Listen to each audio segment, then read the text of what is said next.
Joining us today, we have two special guests who are brothers, Abel and Cain.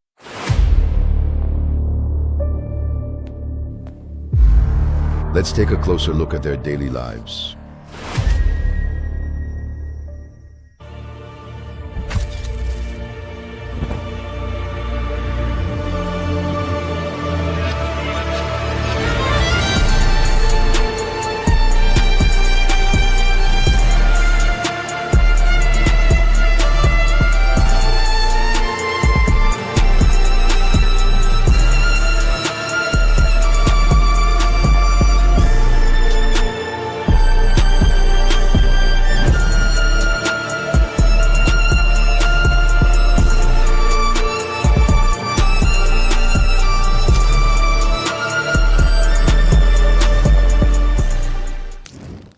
The story of Cain and Abel is often told in a single short sentence. Cain became jealous and killed his brother Abel. Afterwards, this event is presented as an example of human nature, and the story ends there. However, this quick summary makes the most important layer of the narrative invisible. Because at the center of this story, it's not just about jealousy. The text actually describes how the feelings of acceptance and rejection can affect a person. More importantly, before this murder takes place, there is a clear warning in the text. In other words, the story does not describe a sudden outburst. It describes a threshold moment, and the decision made at that threshold. That conclusion. The moment when a person confronts their own darkness. I see the anger in your eyes, but when I look at you, I still remember our childhood, the days we ran across the same land. Back then, our hearts weren't this heavy. I love you, my brother. This specific one right here. Narrative can be read on three different levels. The first level is the narrative in Genesis chapter 4. The second is the parallel story in the Quran, Surah Al-Ma'idah, verses 27 to 31. It is the parallel story found in those verses. The third level consists of the interpretations made about these texts over the centuries. Jewish traditions, religious narrative traditions, and modern academic interpretations. They try to fill the gaps in this story in different ways. In particular, some modern interpretations focus on a single question. If a narrative does not explicitly state the reason for an event, what kind of meaning does this gap produce in the human mind? And how can this search for meaning sometimes fuel violence? The surface question of the story is quite simple. Why did Cain kill Abel? However, the deeper question of the text is different from this. What exactly happens inside a person when they face the pain of rejection? And if they cannot manage that feeling, how can even the closest relationship turn into a rupture? Let's take a very short break here. I would be very happy if you join me on this journey. Don't forget to subscribe. The narrative takes place in a world that begins after the Garden of Eden. Humankind is now outside of paradise and life is being rebuilt. In this world, there are two brothers. Cain is a farmer who works the land. Abel, on the other hand, is a shepherd who tends to the flocks. At first glance, this difference in occupation may seem like a minor detail. But as the narrative progresses, the word land ceases to be just a surface and becomes an important symbol in the story. Because the text does not portray violence as merely an event that occurs between people. Violence in the world, and it also shows how violence wounds the order of things. Blood falls to the ground. The earth receives that blood and its fertility is cut off. That is why the earth is not a passive backdrop in the narrative. It is the silent witness to that rupture.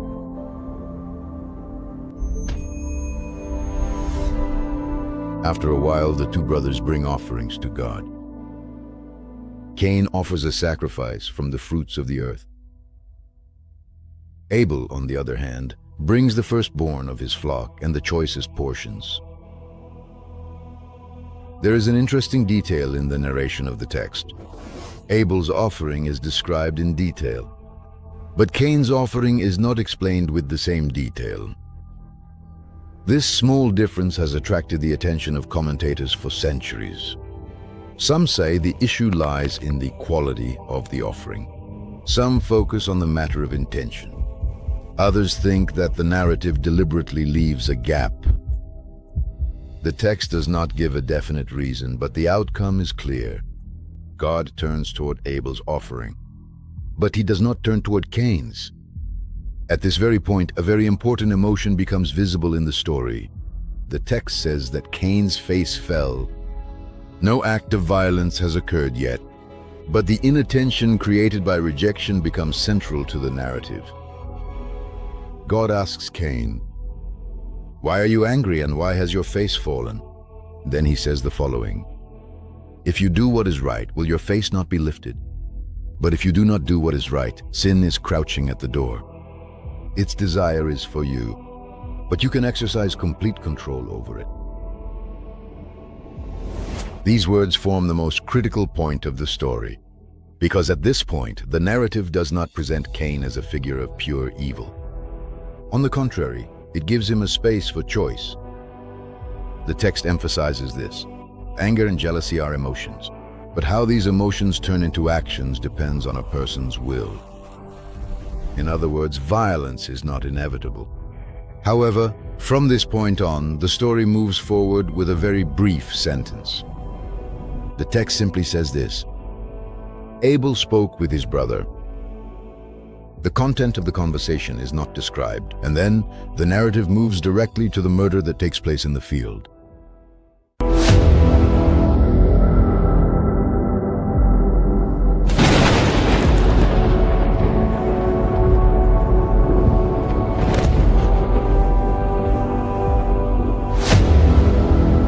This silence is one of the most striking features of the text, because it leaves a gap for the reader. And this gap gives rise to a tradition of interpretation. In Jewish commentaries, many different narratives have emerged regarding the content of this conversation. Some accounts mention a debate over the value of the offering. Others tell of issues concerning inheritance or rights. Some variants speak of a marital dispute. The common purpose of these different narratives is the same: to provide a reason for the silence left by the text. When the murder occurs, the tone of the narrative changes. This is no longer just a simple quarrel between two brothers. The text describes this event as the very first fratricide in all of human history. Blood falls to the ground, and the earth itself becomes a witness to this event. Then the narrative continues with an interrogation scene. God asks Cain, "Where is your brother Abel?" This question is not asked merely to obtain information. It is also a call to confrontation. Cain responds as follows, "I don't know. Am I my brother's keeper?" This sentence is one of the most powerful expressions in the narrative, because there is not only a lie here, there is also a denial of responsibility. God's response names the event for what it is. "What have you done?" "The voice of your brother's blood cries out to me from the ground." Then the punishment is announced. From now on, even if Cain works the soil, it will no longer yield its strength to him. So the punishment is not just exile. This is a rupture that touches Cain's very identity. His relationship with the land is broken and he becomes a wanderer. But at this point, the narrative takes an unexpected turn. Cain is afraid. He says that anyone who finds him will kill him.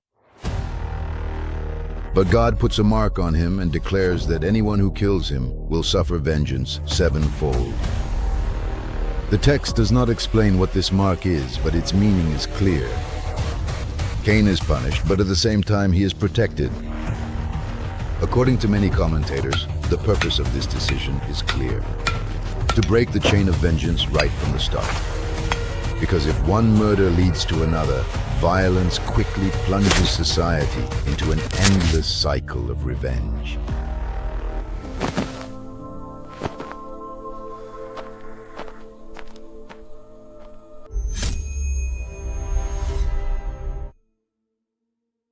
The story does not end here. Cain goes to the land of Nod, east of Eden, and there he builds a city. This scene is quite striking, because the text places brotherly bloodshed and the beginning of civilization side by side. As the Genesis narrative continues, we see the first traces of culture and technology. Those who live in tents, livestock owners, and those who play musical instruments emerge. But within the same lineage, the language of violence also continues. A figure named Lamech says the following: "I killed a man for wounding me." These words represent a world where violence becomes measurable and legitimized.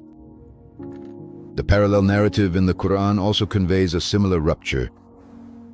Two brothers offer sacrifices, but only one of their sacrifices is accepted. The brother whose sacrifice is not accepted threatens the other and says he wants to kill him. The brother whose sacrifice is accepted chooses not to respond to violence with violence. But in the end, the murder still takes place. At the end of the story, a crow begins to dig into the ground and shows the killer how to bury his brother's body. This scene makes visible the shame and remorse that follow the murder. The common point of all these narratives is this: this story is not just the story of the first murder. At the same time, it is a story about the feeling of rejection and uncontrollable impulses. The text draws attention not so much to the murder itself, but to the threshold before the murder, because the most dangerous moment is not when the act is committed, but the decision made at that threshold. For this reason, only one question remains at the center of the story. Am I my brother's keeper? This question is not directed only at Cain. It is a question posed to humanity. It is a question asked of families, societies, and all human relationships. Because the door is still there, the threshold is still there, and the choice still belongs to the human.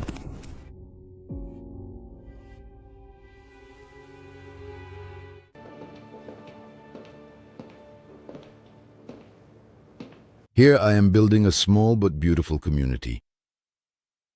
If you want to join us, you can subscribe.